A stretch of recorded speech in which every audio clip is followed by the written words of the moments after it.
Do, do, do, do, do. Do, do, do, do. That's a terrible tattoo. Mama, papa.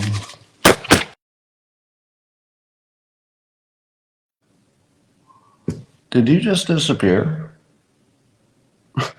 When I tap my papers, did the picture just disappear? Because it threw me out of the app.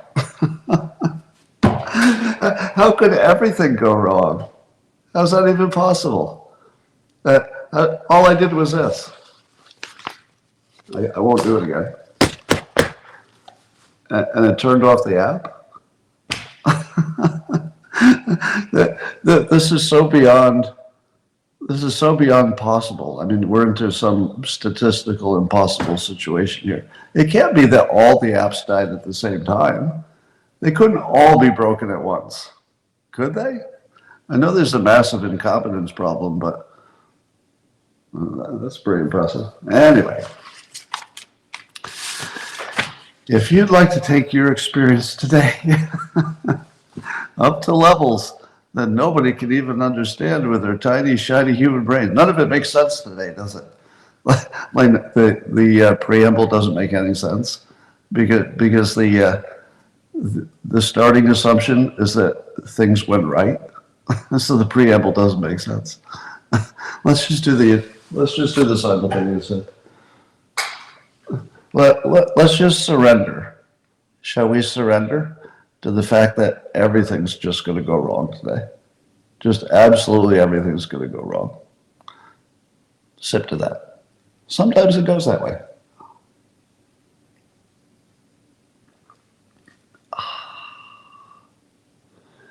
And then E is slap happy. It's up 172% since I told you about it. Anyway, all right, let's talk about some of the news. You ready for this? And let's try for the fourth time in a row to push one frickin' button.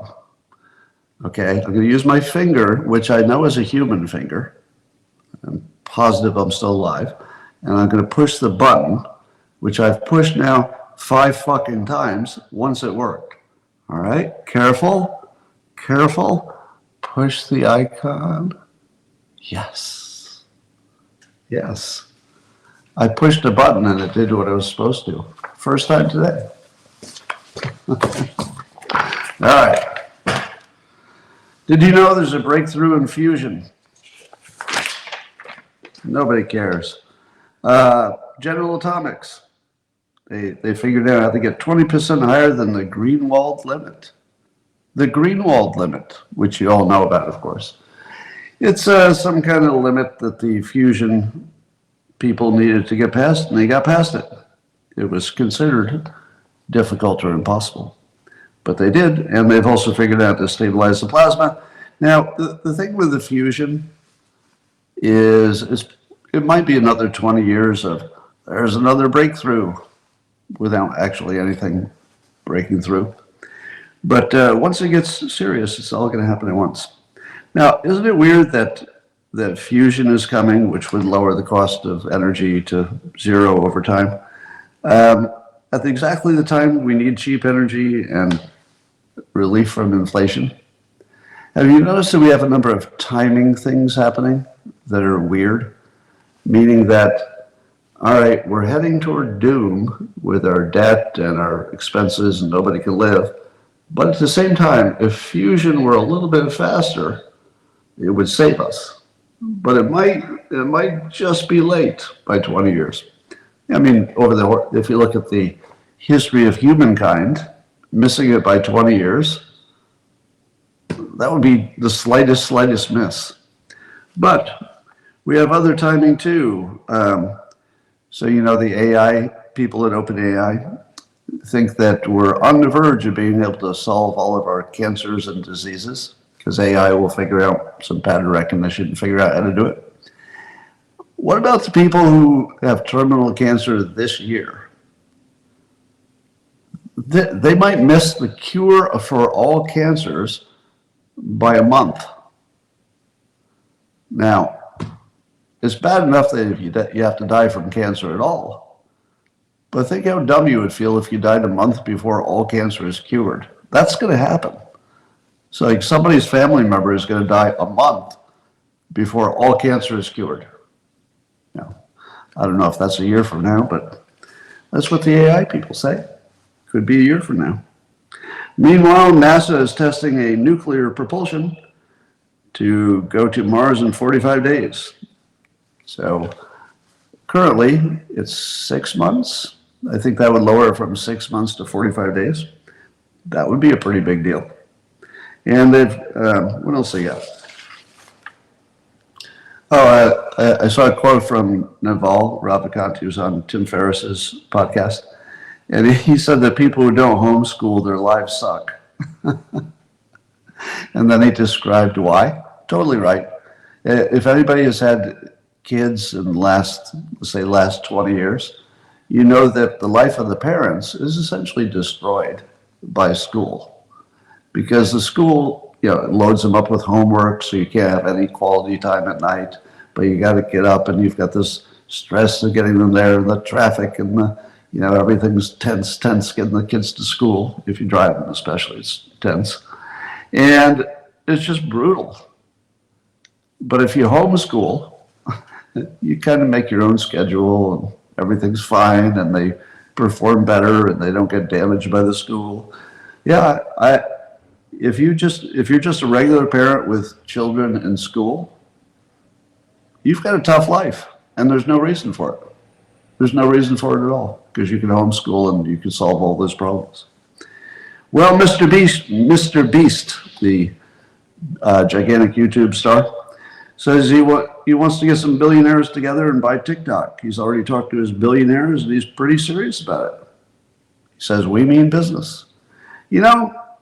Having Mr. Beast and his advisors or his investors, having them own TikTok, that would be pretty good, as long as we can solve the privacy and the influence part of it. So that's interesting. President Trump has his Diet Coke button back in the Oval Office. Have you seen it? It's like this, nice block of wood with one button on it to order a Diet Coke. Except, I feel like he needs more buttons, don't you? Like, I'd like to see a trapdoor button where I could invite in the top DEI director for every government organization. So, what's your job? I'm the DEI director.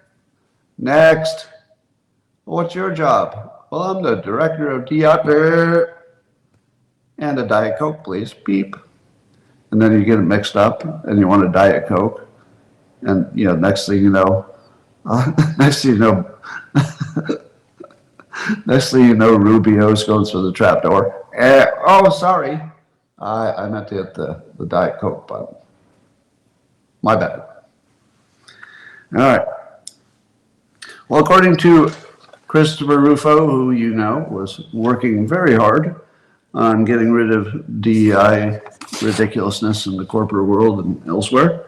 And he says that the tech executives are telling him that in the Silicon Valley companies, they respect Trump's ban on DEI. They respect it. And many feel relieved that they don't have to enforce it anymore. They don't have to pretend. So Rufo says resistance to DEI is basically dead. Now, does that surprise you? Are you surprised that DEI can die that easily? I'm not, because I was well aware that the main promoters of DEI tended to be rich white guys who were just protecting themselves. So as soon as somebody said, I will hurt you more if you do it than you don't do it, then all the people who were only doing it to avoid getting hurt would say, wait, well, hold on, what did you say? Oh, it's going to hurt me more to keep doing it. Oh, then I won't do it. There was never any intellectual agreement. It was purely just a bunch of rich white guys covering their ass, pretending like they cared. They didn't care. They were just waiting for some good reason not to do it. Trump gave it to him. Meanwhile, this is funny. The Daily Mail is reporting, and I don't know if you could trust this story. If this story were about Trump, I would tell you there's no way this is true. But since it's about Jim Acosta, I'm going to recreationally pretend it's true. Now, I think I've explained before that a recreational belief is one that doesn't really have a lot of credibility, but it would be fun if it were true. Certainly would be fun. Yeah, this is one of those.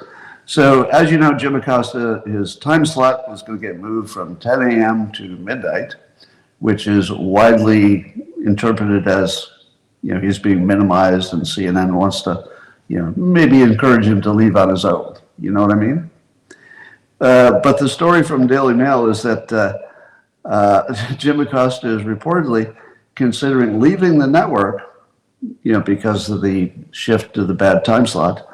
But the move comes as CNN is slashing 200 jobs. Now, let me give some advice to Jim Acosta.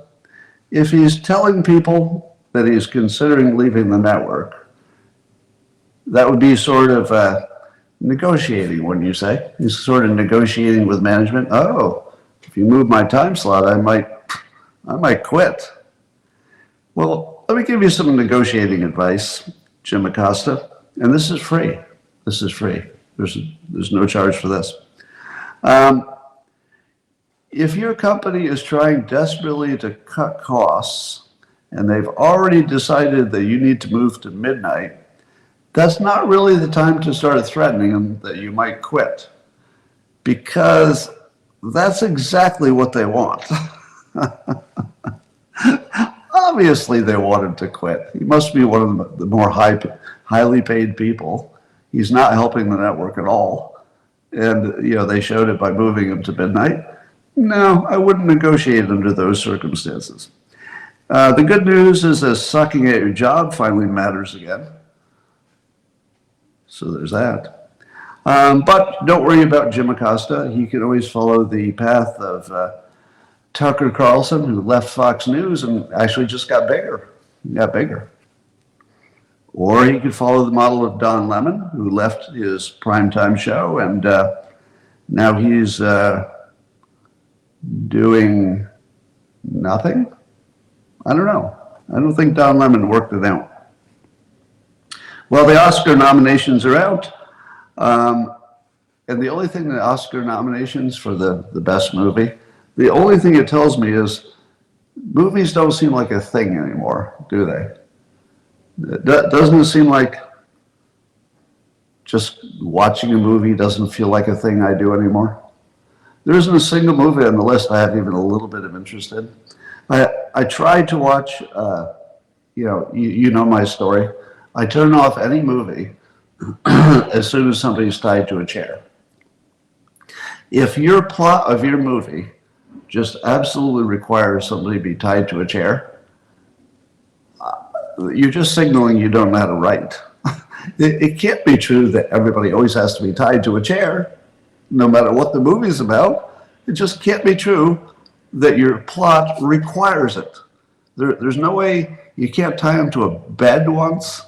You can't tie them to well, sometimes they'll tie them to a pole, I guess, so if they want to get creative. But no, as soon as somebody's tied to a chair, I'm out. So I tried to watch a mini-series on Prime Video called The Agency, about the CIA. Now, it's fiction, and characters were good, and I kind of liked the tone of it, and the writing seemed good, and I got through the first episode yesterday while I was working. Second episode comes on, and man tied to a chair. And that's the last I'll ever watch of it. I'm serious about this. If you tie somebody to a chair, I'm not going to watch. That's the end of my viewing for that. You got to come up with something better than tying somebody to a chair. All right, it's 2025. You can do better. Meanwhile, Oprah discovered that free will is not a thing. She didn't say it that way. What she said was that when she got on Ozempic, she understood thin people. Now, I'm not saying she's thin, and she's not saying she's thin, but it gave her an insight because once she got an Ozempic, apparently it changed her thoughts about food. Because when your body is less craving, I guess your mind is relaxed as well. So she realized that thin people don't obsess about food all the time like she did.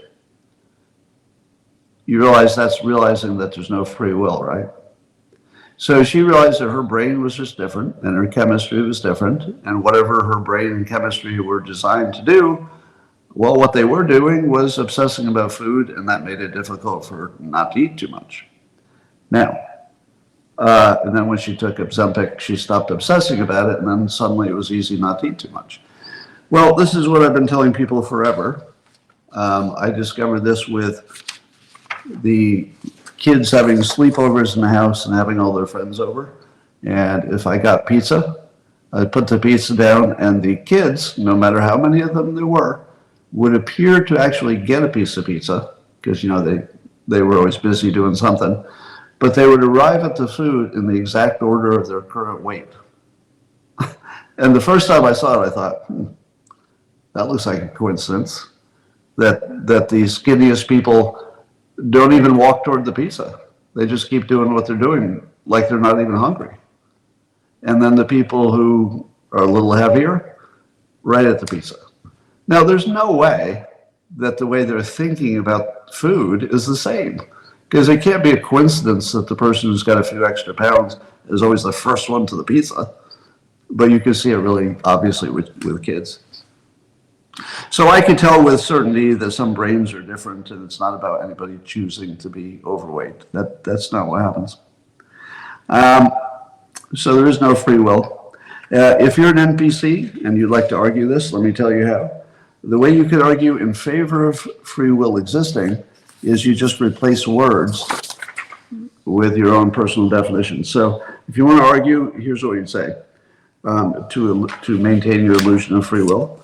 You'd say something like, but I choose what I do. That's free will? No, that's just putting a different word for another word. That's not anything. Or somebody said to me in the comments, we have discipline when it is hard. No, again, that's just a word. You have discipline? You mean you just replaced free will with discipline? No, that's not anything. That's just changing a word. Or somebody else said that Scott can believe what he wishes because he has free will. So I can do what I wish, which means I have free will, because you just changed the definition of free will to believing what I wish. Yeah, we're not going to get into this. Well, today apparently Trump will be addressing the World Economic Forum by Zoom or something. And the thing about the Trump era, the golden age, is that I would literally buy a ticket for that. If you told me, Scott, you have to pay $10 to watch a 10-minute video of Trump addressing the World Economic Forum, we don't even know what he's going to say. No idea what he's going to say. Would you pay $10 to watch 10 minutes of Trump talking to the World Economic Forum? Yes. Yes, I would. Would you pay $10 to watch one of the movies that recently was nominated for an Academy Award? No. What? I'll pay for the part before somebody's tied to a chair. Oh, you know what would be fun? If there's somebody who, by some weird chance, if you've watched all of the movies that are nominated for Academy Award, can you tell me what percentage of them have somebody tied to a chair? It could be the answer is none. I'll bet it's not. But if the answer is none, maybe that's how you win an Academy Award. It's like, okay, I'm writing it, and then he's tied to a chair. Wait a minute. What if he's not tied to a chair? The next thing you know, you're nominated for the Academy Award. Hey, what? He wasn't even tied to a chair. Academy Award. Anyway, CNN is devolving into a podcast. So reportedly, their CEO, Mark Thompson, he plans to do mass layoffs, as you know. But apparently, reportedly, I wasn't at the meeting, so again, I'll use the same standard. If this story were about Trump, I would warn you it's probably not true because there's no source, right? It's just somebody was at a meeting. Were they? Were they at that meeting? We don't know. So recreationally, just for fun, I'm going to treat it like it's true. And the story is that there was a meeting in which the CEO of CNN told Jake Tapper and Anderson Cooper that they ought to avoid prejudging Trump and stop talking about the past and all the lawfare stuff and, you know, calling him a felon and all that stuff, and just talk about what the future looks like and what he's doing at the moment. What do you think about that? Well, it does look like there is some change. It does look like the hosts of CNN are intentionally, and I give them credit for this, most of them seem to be finding some kind of middle ground. However, they're still doing the thing where they invite idiots on the show. If they're inviting idiots on the show and they give them lots of time, it's the same CNN. So, you know, at the same time I'm reading this about they're not going to be, you know, full of TDS, I see a clip of Scott Jennings have to shut down a salute truther. So they have one of these guests on who starts with saying that, well, you know, Elon did that ambiguous raising his hand. You see, oh my God, I almost, that was close. I don't know if you noticed, but inadvertently, I allowed one of my hands to be higher than my waist.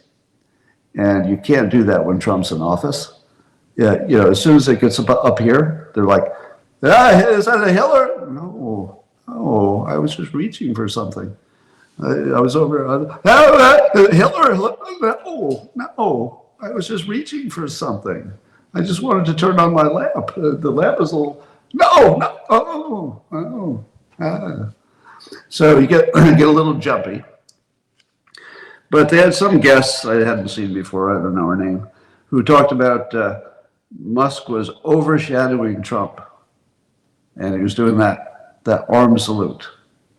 Now, what do you think the CEO of CNN was thinking when the guest came on and started talking about the fake news of the arm salute and the fake news that Musk is going to overshadow Trump and trying to drive a wedge? That feels like exactly what the CEO said stop doing. So if the hosts stop doing it, but then they introduce somebody who does it, and they do that every day, which is exactly what's happening, nothing really helped. Seems like it's all the same. So, but anyway, Scott Jennings calls it the salute truthers, which is pretty good. Benjamin Netanyahu of Israel came to Elon Musk's defense about that fake salute thing. And he said Elon Musk was being falsely smeared, and Elon is a great friend of Israel, and all true. And I'm trying to figure out, how can I get Netanyahu to do this for me? Can Netanyahu do this for me? It would be great. I'd like him to say that the ADL is not right when they smeared me.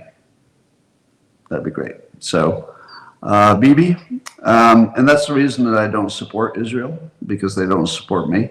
But they do support Elon, so I can see why he would support them. Otherwise, I just observe. I'll just be an observer, but I can't be a supporter because they don't support me. Gotta have reciprocity. Gotta have reciprocity. Without reciprocity, nothing works, right? So a little reciprocity, and then we're in good shape.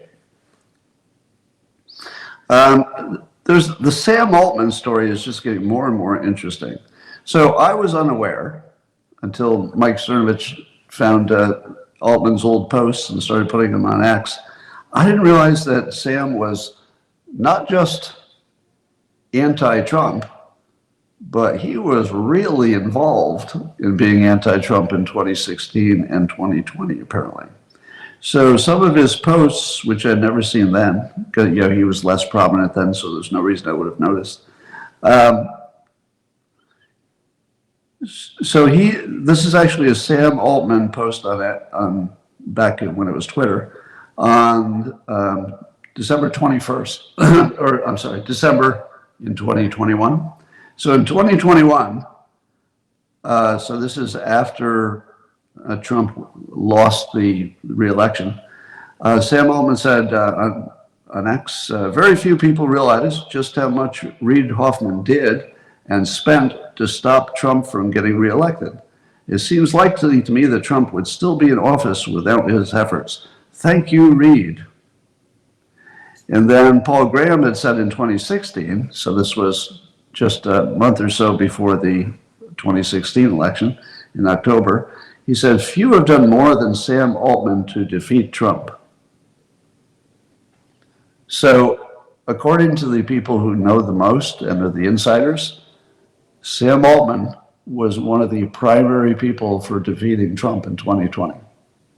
And one of the primary ones, with Reid Hoffman, tried to keep him out of office in 2016. Did you know that? That's kind of interesting. And Altman himself said on one of these, I think responding to Paul Graham, he said, I've spent all of my free time and done less work than I should have on various projects and a lot of money. The various projects in the context of stopping Trump.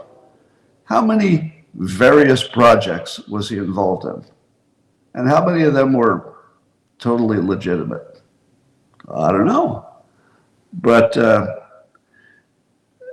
now, more recently, especially because he's sort of trying to work with Trump, which is necessary for all the tech leaders who are going to have to work with him. Now he said, I don't have his exact words, but Altman basically said that now he's had a chance to see Trump more objectively, and he doesn't have his old views. And he explained why he was so wrong before by calling himself an NPC. So a non-player character, somebody who doesn't think before they act, just goes along with the crowd. Do you think that explains it? Do you think that one of the smartest, most capable people in the entire country was an NPC and spent all of his time and all of his money without realizing they had been hypnotized by the television? Now, your first instinct is there's no way, right? Common sense. Common sense says you can't be that smart and have acted that seemingly NPC-like for 8 years, or whatever it was. And then suddenly you wake up, and now you see the error of your ways. That doesn't seem real, does it? Right, so all of your common sense says that doesn't seem like a real change. You must be pretending now, because it's less likely you were pretending then, because you put years of work and massive amounts of money before, so that looked real. And then suddenly you do, one post where you're like, oh, sorry, I was an NPC, didn't mean it, and then we're supposed to believe it. Here's the hard part. That's normal. That's completely normal. If you think there's no way that could be true, because you could be that smart and that dumb at the same time. Yeah, you can. Totally normal. If you were to look at the IQs of all the people suffering from TDS, and you compared it to the IQs of the people not suffering from it, the sufferers are probably higher, because they're more likely to have gone to college where they got hypnotized. So IQ is actually not opposite of being fooled. High IQ and high likelihood of being fooled kind of travel together. And we have seen genuine cases where people who had that much TDS, or at least were in the TDS world, were in fact deprogrammed. I know because I deprogrammed some of them. Or at least I was part of the process. And the Fine People hoax did in fact did in fact, no doubt about it, reprogram people who were brilliant, and they didn't know they were acting like NPCs. So the first filter I'm going to put on this is that this is entirely possible. Now I can almost hear Mike Cernovich yelling at me, "You fucking idiot." He's just pretending for money. I agree with that. I agree with that. My current best take is that he might see that he wasn't entirely right before, but he's seemingly transactional. He's got a fiduciary responsibility to the company. If he didn't at least pretend to have become pro-Trump, if he hadn't at least pretended, well, he wouldn't be doing his job. He has billions of dollars personally at stake in keeping OpenAI, a functioning, successful company. So no, if somebody has billions of dollars at stake for having the right opinion, they're going to be on that opinion. So there's nothing about his current opinion that tells us anything about what he's thinking. Can't tell what he's thinking. But if you want to say to yourself, I think the old Sam was the real one, I think that's reasonable. But don't rule out that no matter how brilliant you are and how committed you are, you could realize later that you were hypnotized. Because a lot of people did.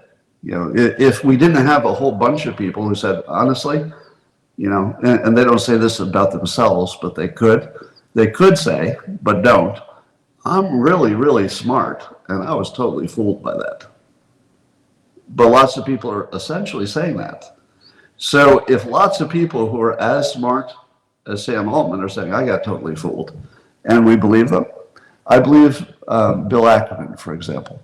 I believe he was genuinely fooled, but he's also genuinely brilliant. How do you explain that? Because it's normal. It's completely normal. Being able to be free from persuasion is a specific skill. It's not a general intelligence thing at all. In fact, general intelligence works against you. You're easier to fool. Dumb people are harder to fool sometimes because they'll say, hey, you smarty pants, looks like you're trying to pull something on me. Well, why do you say that? I don't know, I just don't trust you. But what do you see that's tipping you off? Don't need to see anything, I just don't trust you. And you're going to be right.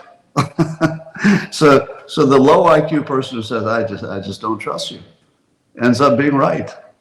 And the smart person who says, let's look at all the facts and the details by reading the New York Times, but I'll cross-check it with the CNN to make sure that one and the other, they both got it right.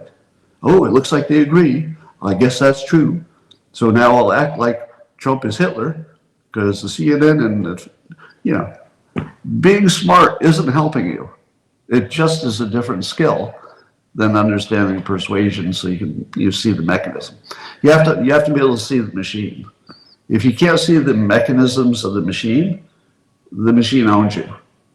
But once you learn enough about how it's done, such as learning how a RUPAR is done, learning how incentives work, etc. Once you realize how the machine works, then it just sort of materializes in front of you. And when a new hoax comes out, you go, oh, that just came out of that hoax machine. And then you're immune. But you got to see it all. Common sense doesn't get you anywhere on that topic. So, and I didn't know that Reid Hoffman and Sam were so close and worked together on this. But I don't know what's going on with Reid Hoffman. Someday we'll find out, I think. New York Times had an opinion piece today. I think it was an opinion piece. Hard to tell these days. The title was, How Labeling Cartels Terrorists Could Hurt the U.S. Economy. All right, how many of you knew that the biggest shareholder in the New York Times is also the richest man in Mexico? And what they're talking about here is that the cartels are embedded in all of the industries of Mexico. It's not just the drug industry, but they're embedded with the agriculture and everything else. So it could take down the whole economy of Mexico, not just the drug selling part of the economy. Now, to be fair, being the largest shareholder, is only 17%, and he doesn't have a controlling interest. That still belongs with the family. So the family is making all the decisions. But I simply point out that wouldn't it have been nice to know that the biggest shareholder for the people who wrote this article is the richest guy in Mexico, who I'm guessing has business interests that are sort of have some cartel embedded with them. So you never know. You just have to be aware of who's who. Apparently, the ICE is going to call the non-residents aliens from now on. Remember how that became like a dirty word? Don't call them aliens, they're just undocumented. I've never been too worked up about what name we use for them. And I don't, I have to agree that alien sounds more like something you want to get rid of than undocumented does. And the names matter. So I don't love that aliens has been reintroduced, but I wouldn't mind if all the words are reintroduced, meaning that it just doesn't matter what you use. That seems healthy. You shouldn't get mad if somebody says aliens. You shouldn't be happy if they call them undocumented. If we're talking about the same thing, it's just words. Well, my prediction on the JFK files, which, as you know, Mike Pompeo had talked Trump out of revealing all of them last time. According to Mike Pompeo, there's nothing in there interesting anyway, but there are some secrets. So nothing that we would learn that's big and shocking, but still a few secrets, even 60 years old, because he points out that if somebody was in their 20s then, they could still be alive in their 80s, but he was just using that as an example. He didn't say that's the reason, there's some of the secret. He thinks 99% of it's already available, and that what little there is left in the JFK file isn't really going to change anybody's mind about anything. Here's what I think. Given that we widely assume the government itself was involved in killing JFK, the question I would ask is, do you think the government that killed JFK, and then, if it was, let's say, CIA related or Dulles related, do you think they would have left a memo on that? Do you think there would have been a memo that you could find in the files? As in, here's a memo, go kill JFK and make sure you keep this memo secret. No, there's not going to be something in the file if our own government killed him. If our own government killed JFK, which is exactly what it looks like happened, they're not going to keep the memo. I mean, even in the wildest imagination that somebody ever wrote a memo and put that in writing, if they ever put it in writing, which is ridiculously unlikely, they certainly would have lost it by now, if you know what I mean. Lost it in a fire, misplaced. So no, there isn't really any chance there's something in the JFK file. Unless the JFK file says that space aliens did it. What are you going to learn? There couldn't possibly be any secrets in there. At least secrets about who did it. There can't possibly be. Anyway, so I won't hold my breath for that stuff. As you know, the Trump administration is doing a lot of firing. And the funniest part is the DEI professionals are trying to avoid being fired because all the DEI people are going to get fired by changing the name of their job. So we're seeing some examples of the director of DEI quickly changing their names on the website to executive, just generic executive. But I watched one young black man who worked for the government, I forget which agency. He was sort of proudly crowing that he was moving from his job as a professional in charge of DEI to something that sounded exactly like DEI but used different words, and he announced it in public. At about the same time, that the Trump administration was putting in a clarifying order that says, if all you do is change your name, we're going to fire you. And so they asked people to turn people in who were just changing the names and still doing DEI. And like 10 minutes later, he updated his post on X from, hey, everybody, I got this new job, to, I've been laid off. That's right. He bragged about his new job, which was just different letters for his old job, at the same time that the word went out, fire anybody who changes jobs and keeps doing DEI but changes the name of the job.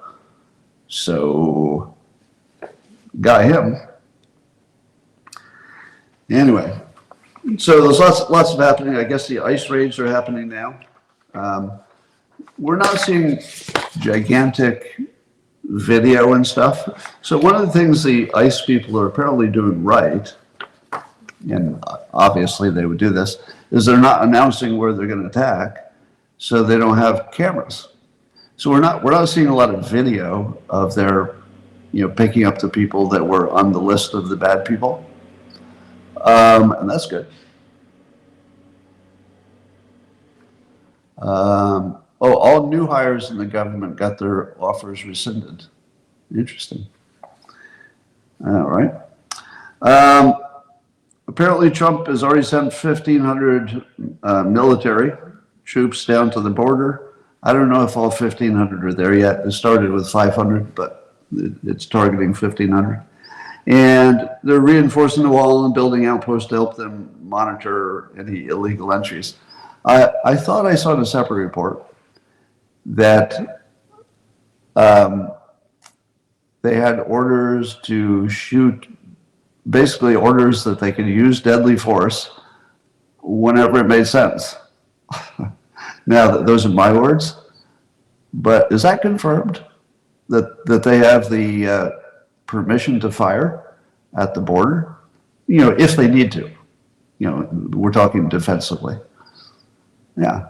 Well, that's very Trumpian, and probably a good idea.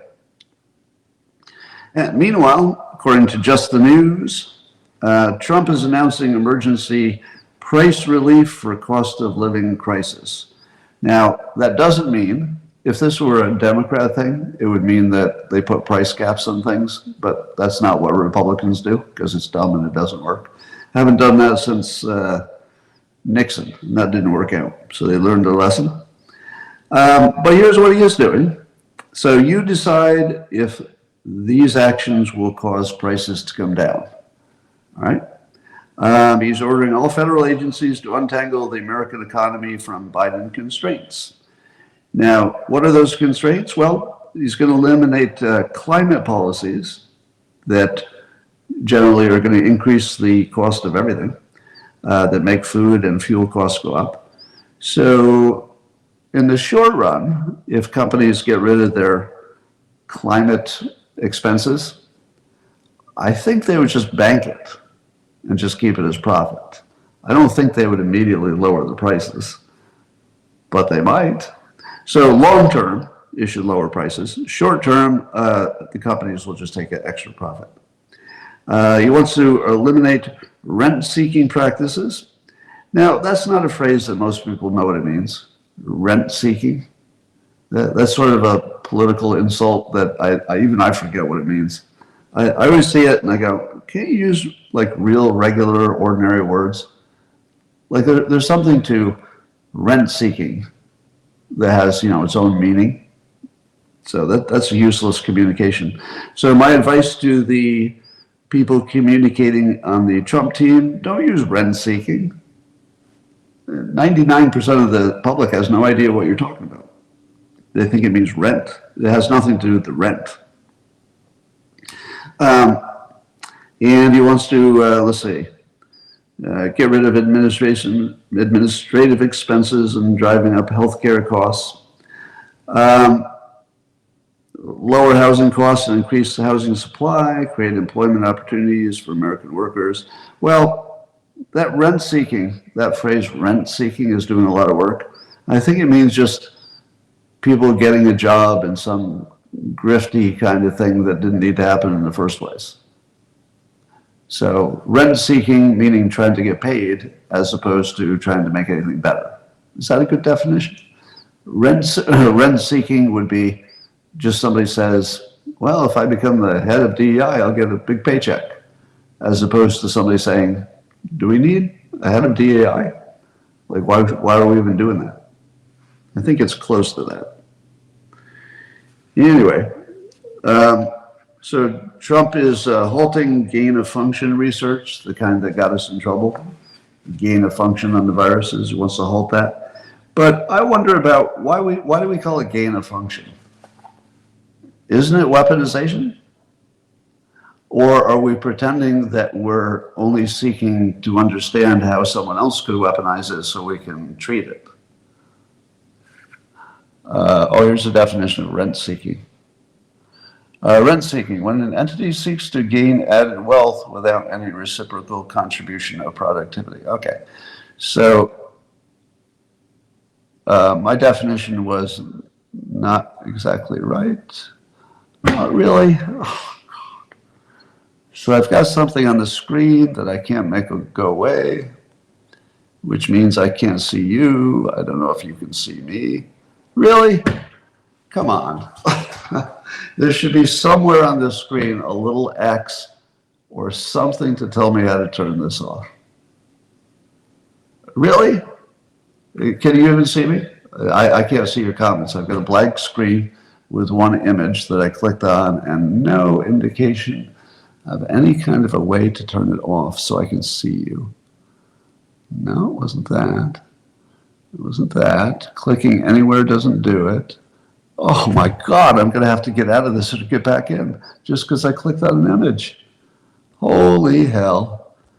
Can't make it go. Oh, okay. It turns out that dragging it worked. Another interface fail. Well, I'm glad you could see me. Anyway, so gain of function sounds like weaponization to me. Marco Rubio's off to Panama, getting started fast, but not just Panama. He's going to El Salvador, Guatemala, Costa Rica, Dominican Republic, etc. So he's going to talk to Panama. I'm sure that won't go well in the first conversation, but there is a story about how the Panama Canal got started that I told in the man cave, but I'll tell now. The story is, and this is wild, there's a YouTube video on it. You could just go to YouTube and look for Panama Canal and French engineer. So before the United States got involved in the Panama Canal, I'll try to tell the story quickly. The French were trying to build it in the same place. But the French found out that every time they dug something, it rained, and then the mud just fell back in the trench. So they just gave up. So the French left, but there was one engineer who was a French engineer who decided to stay to see if he could get something going. So one engineer, just one, decides to he decides to convince Panama, which at the time was not its own country. It was an extension of Colombia. So Colombia kind of extended, along the little peninsula there, or along whatever that is. And so he talks to the Panamanians, who were more like an area than a country. He said, hey, the Colombians that own you are like ignoring you, and you're not getting your value for being part of the country. You should be independent. And the Panamanians are like, yeah, we should be independent. How about that? And then he says, if you make me your ambassador, now keep in mind, he's not Panamanian. He's a French citizen. And he convinced the Panamanians, if you make me your ambassador, I'll get you independence. And they probably didn't think it was serious anyway. So they're like, sure. Yeah, you're our ambassador. Go get us some independence. So he goes to Colombia and says, hey, Panama wants independence. How about that? And Colombia said, get out of here. Because, of course, that's ridiculous. So he goes back and then he goes to the United States. And this is during Teddy Roosevelt's time. Now, Teddy liked to take over some stuff. So he was kind of expanding the empire. So he was already, mentally on the same page. If we can grab something, we'll grab it, as he had already done. And somehow the French engineer convinces him that he's speaking for Panama and that they're going to go independent, and it'd be really helpful if the American Navy was parked outside, nearby, and acted like they were in favor of this independence. Now, Teddy, thinking, maybe we could get some kind of very low cost, conquer some territory here. So the American Navy sits out there waiting. Colombia knows about it, and then the ambassador of Panama declares independence. And the Colombians are like, hey, you can't. Oh, maybe you can. Well, we don't care about you that much. Okay, you're independent. So they gave their independence with no fighting because a French guy wanted to build a canal. And he wanted America to be the builder of it with his help. So then he says, all right, we got a deal. So then the ambassador, who's the French engineer, he comes up with I guess it would be a treaty or a deal with the United States that the United States could have control of the Panama Canal in return for building it. They'd have to build it, but they'd have control of it. So the Americans say, hey, that's great. And they come and they sign the deal. And then they pull up to, take control of the canal. And the Panamanians say, what are you doing here? And the Americans say, well, because of the deal. We signed a deal, so Panama gave us this. And the Panamanians said, what deal? The only person who even knew about it was the ambassador, the ambassador who was not even Panamanian. So not only did the French engineer create a new country out of nothing, but then he made a deal with the United States, the biggest thing that ever happened in Panama, on his own without telling Panama. So the United States comes, realizes they don't really have any standing, but they have this big military. So they just took the canal because they knew that Panama couldn't stand up to the American military. They knew that they had some cover story of this ridiculous deal with the Panamanian guy. So it was just Teddy Roosevelt situation. He's like, oh, I guess it's ours now. And sure enough, it was. So, and then the Panamanian engineer had some ideas how to build it that the French didn't like. So his ideas about how to build it were adopted by the Americans because it looked like a good idea, and it worked. And they built the Panama Canal. Now, have you ever heard that story? I think it's true. I mean, it was an extensive documentary on YouTube, but I think it's true. So it's a wonderful story. Again, if you don't think one person can change the world, well, there's a big example. Now, the other context is that Teddy Roosevelt knew that for America to be the dominant maritime power, that we needed to connect our two oceans. Because if you can't get assets from one side of the country to the other without going around, South America, you're not really the naval power that you need to be. So the Panama Canal had a lot to do with projecting American power, and that's why Teddy Roosevelt was okay to play a little fast and loose with that. Anyway, I'm going to make an observation that I made before, but I'm going to give you some more details. Have you noticed that Democrats have what I call a rate problem? A rate problem. Let me explain. The general statement is that if something is good at a small scale, Democrats will say it must be good at a big scale. And that never makes sense. I mean, it might make sense for making money or something, but that's about it. So they say, for example, if a low amount of immigration is good for the country, why wouldn't a high rate be good for the country? And then the Republicans say, that's batshit crazy. Those are completely different situations. A low rate of immigration is sort of no problem, and maybe it's more plus than minus. But a high rate you're literally giving away your country and dying. Those are not just doing more of a good thing. So it's a rate problem. The Democrats, for whatever reason, refuse to acknowledge that doing a good thing too much has any kind of negative. Here's another one. You don't want your police to be over-policing, do you? Yeah, you don't want the police to harm somebody, maybe be a little too tough on the citizens. Nobody wants that. So it's good if the police are maybe a little softer and more gentle in some situations. But if that's good, why not get rid of police entirely? Wouldn't that be even better? It's a rate problem. You don't just take some little good thing and then take it to the extreme and say it must be good. Nobody really cares if an adult wants to transition. Well, if it's good for adults, why wouldn't it be good for toddlers, say the Democrats? Again, good for an adult to have enough freedom to make that kind of a choice in today's world. I like it. I could argue maybe they shouldn't, or maybe they won't be happy, but it's not up to me. I'm happy that they have the choice as adult citizens in a free country. Yes, absolutely. You do what you need to do. I'll do what I need to do. It's the best we can do. But the rate, can we keep it with just the adults? We're pretty sure. Does it have to extend to children and dogs? How about it's good to help the unfortunate? Most people would agree. It's nice. If you could help somebody who needs a little hand up, yeah, that's good.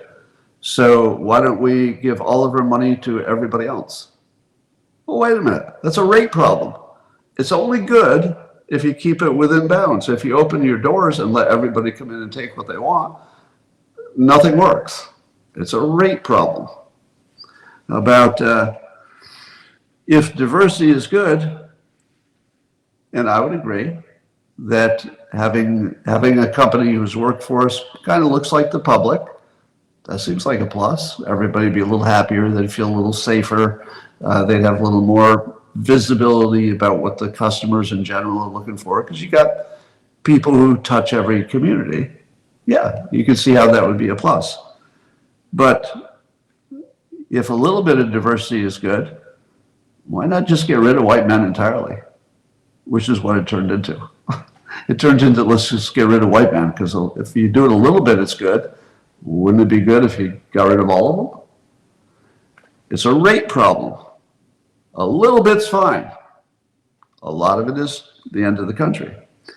How about if criticizing a politician such as Trump, one that you might not agree with, if criticizing him pretty severely is good, because we have a competitive system, so both sides will get criticized, and we like it because that's how we settle things. We argue a little bit.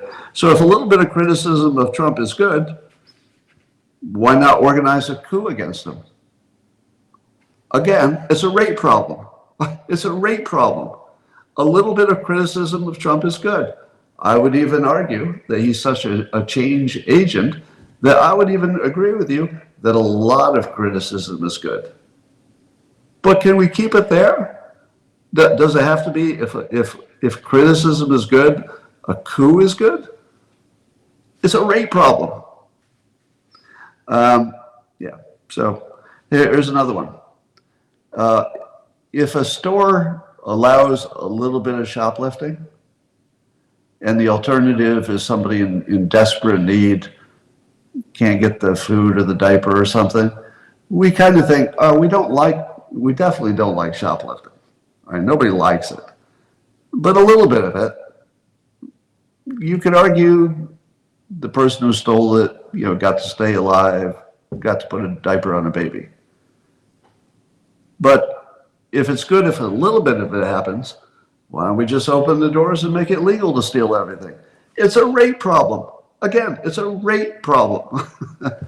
It's the thing that they get wrong every time. Anyway. So John Bolton, as you know, lost his Secret Service protection under Trump. but he was awakened at 12 a.m. to be told about it. Wait, that part just seems like they were messing with him. Like I suppose they needed to tell him as soon as they knew. So, I mean, there's justification for it, to give him the most amount of time to adjust to it. But it just feels like they're messing with him. But during the press conference, Trump said some bad things about him. He said he tried to blow up the Middle East. And then here's what Trump said. I thought he was a very dumb person, but I used him well, because every time people saw me coming into a meeting with Bolton standing behind me, they thought that he'd attack them because he was a warmonger. Now, how many of you remember that when Bolton was first added to Trump's team in the first term, do you remember what I said? Because of course I didn't want a warmonger on his team. But if you remember what I said, oh, this is perfect. Because when Trump walks into a room with the warmonger, and then he's not as bad as the warmonger, he's going to look like the good cop. So for negotiating purposes, it's kind of perfect to have one warmonger in the room, just so you're not that warmonger yourself. So that's exactly what Trump said. And I think everybody who understands negotiations, I think everybody understood it. But now he says it directly. And I do believe that this is not just an excuse. If this were a normal politician, if Trump were normal, I would have said, "Oh, you made a big mistake with him, and now you're trying to explain your big mistake." I don't think so. I think he knew that Bolton was a negotiating asset, and he was going to use him like that right from the start. And only Trump would do that. There's nobody else who would even had that idea. But here's my take. I love the fact that Trump is rebranding Bolton as the dumbest guy in America, at least on foreign policy. Because if you're Iran, just think about this. If you're Iran and you were mad at him because you thought he was going to push America to bomb your country, and now he's been branded by the actual commander-in-chief as the dumbest guy in the country, would your adversary want to kill the dumbest guy on your side? No, that would be the last thing. You want to kill the smart ones. I mean, if you're going to kill anybody at all, you pick out their smartest guy. Remember when Trump put the hit on Soleimani? It's because Soleimani was their best guy. Killing their best guy makes complete sense if you're an adversary. Killing their dumbest guy doesn't buy you a thing. You'd rather they keep their dumbest guy, no matter how dumb it is. So it's kind of funny that Trump both removed his Secret Service, at the same time he made it completely unnecessary to kill him. It's kind of perfect. Only Trump. All right, I'm going to take another victory lap on this next story, as one does. So apparently Alex Soros gave an interview to the Financial Times. Now, the first thing that should be noted is, wait a minute, Alex Soros gave an interview? I've never seen him do that, because if he got interviewed, how would he explain what he's doing? Like, it's not really possible to explain what he's doing in any way that sounds non-evil. So I always thought he just avoided interviews because he couldn't possibly explain what they were doing. But he does one, and then I immediately looked up who owns the Financial Times. And it turns out the Financial Times is owned by a Japanese holding company. So who would be the least confrontational media? If you were going to pick, of all the world, who would be the least dangerous media? I gotta think something owned by a Japanese holding company is not going to ask you the hard questions.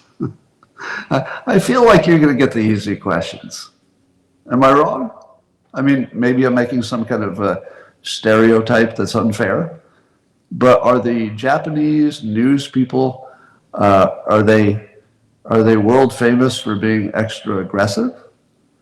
because I know the British are aggressive, French press, pretty aggressive, American press, very aggressive, and none of them seem to be able to talk to Soros. But the one owned by a Japanese holding company, well, so I don't think they asked him any tough questions, but still it made news. So the first question is Alex Soros intentionally avoiding any serious news interviews? I think the answer is yes, obviously. Remember when Elon Musk said he wanted to talk to him, and Soros said yes, but I'll bet they can't schedule it. Elon can probably make it anytime, but I'll bet Alex just, he's busy. Maybe we could do that later. It's never going to happen. I don't think ever Elon Musk and Alex Soros will sit in the same room alone. I don't think it'll ever happen because he wouldn't put himself in that position. But anyway, here's the interesting part.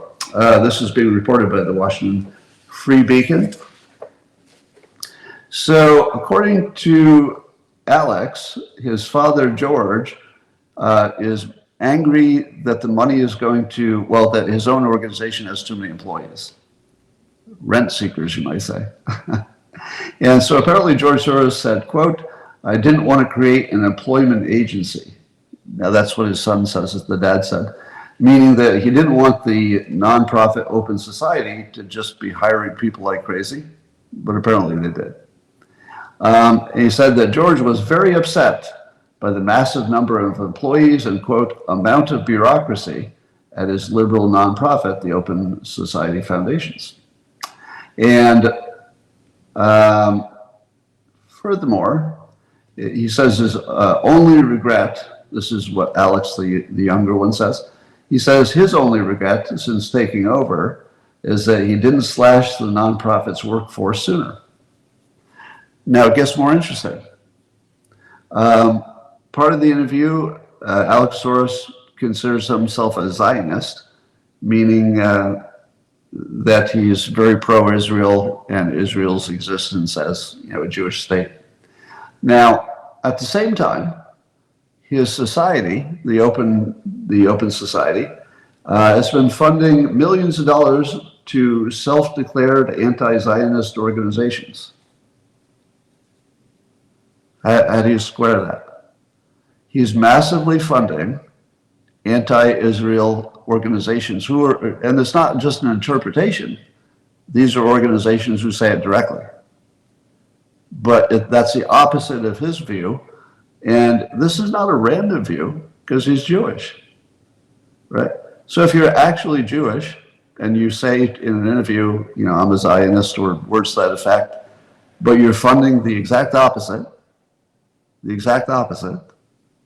how do you explain it? Do you remember who had the only explanation for this? Me. Here's my explanation. I said George Sr. didn't know what was happening. That he didn't know what was happening. He didn't know where his money was going. Do I win? Am I the winner? I said that George Sr. didn't know where the money was going. What we know is he has too many people and too much bureaucracy, which does what? It obscures to the owner what's happening, because even the owner can't penetrate the bureaucracy. And even the younger Soros has apparently been funding things that are very much the opposite of one of his core beliefs. How do you think he funds things that are the opposite of his core beliefs? I say neither of them were active managers. So my hypothesis was that neither of them knew what it was doing, that somehow it had taken on its own bureaucratic life, and that the bureaucracy was making the decisions based on DEI and equity things, and that if you had put either of the Soroses in charge, it would have looked different. So you just bought 200 more radio stations, yeah. So I'm gonna double down on my hypothesis that the Soroses are not aware of what their organization is doing, and I think that's just true, because it never really made sense, anything we saw, unless it was accidental or somebody else was in charge. Scott, why repeat lies? Well, why don't you tell me what the lie is? Could you give me any hint? What do you think was the lie?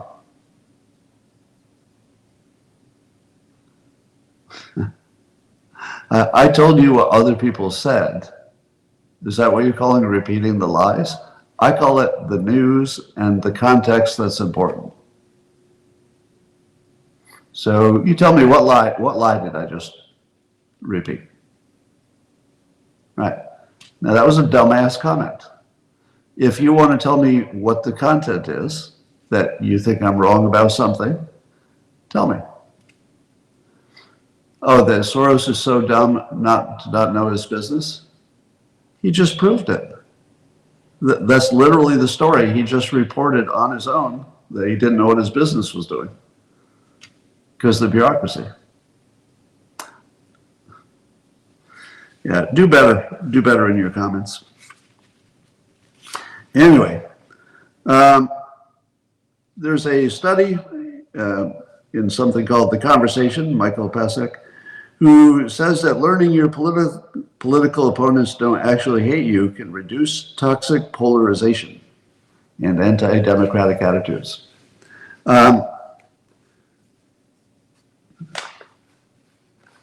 Here's my problem.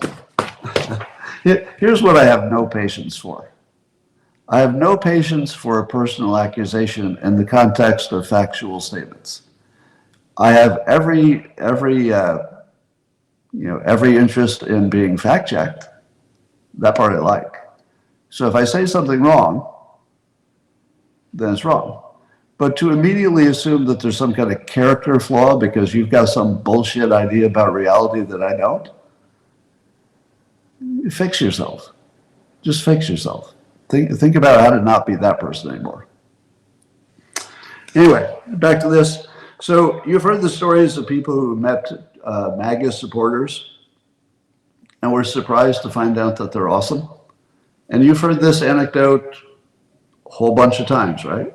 So how many times have you heard, I had MAGA neighbors, but then they kept shoveling my driveway for me for free, and I realized I was wrong about them? You've heard that a million times. Have you ever heard it the other way? Have you ever heard somebody who said, I thought these Antifa people were all rotten, but then I met some, and they were pretty nice. I never hear that. It doesn't work both ways. There's one side that was demonized by mental illness, TDS, and propaganda, and the other side just wants to be left alone. They just want to be left alone. If you put me in a room with a normal Democrat, do you think I have any problem with them? Do you think that I have a negative opinion about just an ordinary Democrat? Never. It's never even occurred to me. It doesn't even seem like a thing that you should think about. Now, there are certainly, the extremists who are causing the ordinary Democrats to, not be exactly the way you'd want them to be.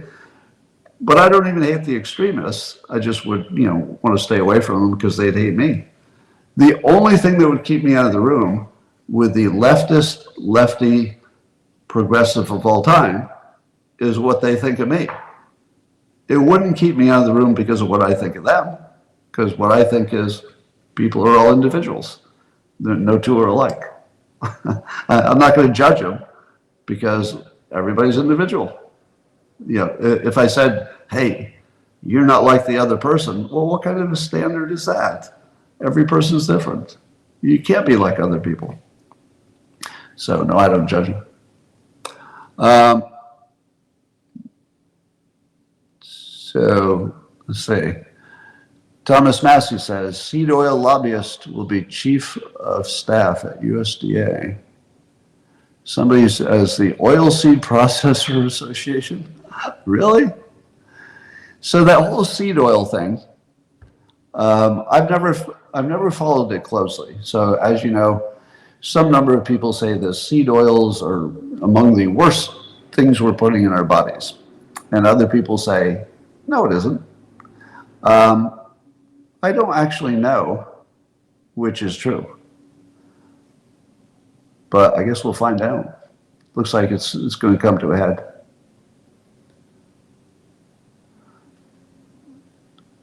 You don't deserve me, right? Anyway, I just don't know enough about seed oil. I know I've heard the criticisms, but I don't know how to know what's true. From wokeness to faith in God, okay? All right, these are the end of my prepared remarks, and I went too long because it took a while to get going. So I think this would be a reasonable time to end. I'll talk to the locals people privately later. And we got 1,200 people to watch, and we'll upload the show to the other platforms later. It just take a while. All right, thanks for joining, everybody. Bye for now.